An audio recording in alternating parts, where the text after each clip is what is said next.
হিমালয় কন্যা নেপালে প্রথমবারের মতো স্মার্ট ট্রাভেল কার্ড চালু করেছে নাসপে। দেশটির সরকারি পরিবহন সংস্থা সাজহা ইয়াতের যাত্রীরা এই ইলেকট্রনিক কার্ড বাসে রাখা ডিভাইসে টাচ করে ভাড়া পরিশোধ করতে পারবেন। সাজহা চেয়ারম্যান কনক মানি দীক্ষিত বলেছেন, আধুনিক এই প্রযুক্তি বাস ভাড়ার ক্ষেত্রে আর্থিক নিরাপত্তা নিশ্চিত করবে। বিস্তারিত জানাচ্ছেন সেরাজুম মনিরা। যুক্তরাষ্ট্রভিত্তিক আর্থিক প্রযুক্তি প্রতিষ্ঠান নাসপে ইন্টারন্যাশনাল নেপালের সরকারি পরিবহন সংস্থা সাজহা ইয়াতায়াতের যাত্রীদের জন্য চালু করেছে স্মার্ট ট্রাভেল কার্ড। এর সাথে যুক্ত রয়েছে নেপাল ব্যাংক লিমিটেড। এখন থেকে যাত্রীরা এই কার্ডের মাধ্যমে বাস ভাড়া পরিশোধ করবেন। কার্ডের উদ্বোধনী অনুষ্ঠানে সাজহা ইয়াতায়াতের চেয়ারম্যান বলেছেন, নেপালের জন্য এটি একটি ইতিহাস। আধুনিক এই প্রযুক্তি বাস ভাড়ার ক্ষেত্রে আর্থিক নিরাপত্তা নিশ্চিত করবে।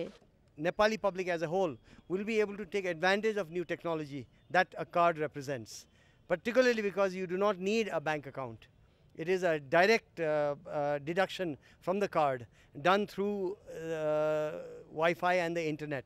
নাসপে ইন্টারন্যাশনালের প্রেসিডেন্ট জানান, এই ট্যাপ অ্যান্ড পেমেন্ট কার্ড আর্থিক লেনদেনের স্বচ্ছতা বাড়ানোর পাশাপাশি একক সেবা হিসেবে কাজ করবে।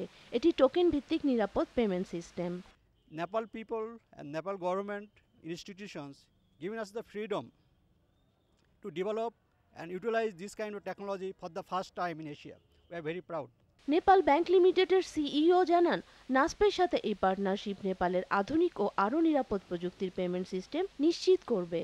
It has become possible to launch such a new technology in Nepal with collaboration of these three institutions. We are very happy. 1961 সাল থেকে নেপালে যাত্রী সেবা দিয়ে আসছে সাজহা ইয়াতায়াত। স্মার্ট ট্রাভেল কার্ড চালুর মাধ্যমে দেশটিতে নতুন যুগের সূচনা করল প্রতিষ্ঠানটি।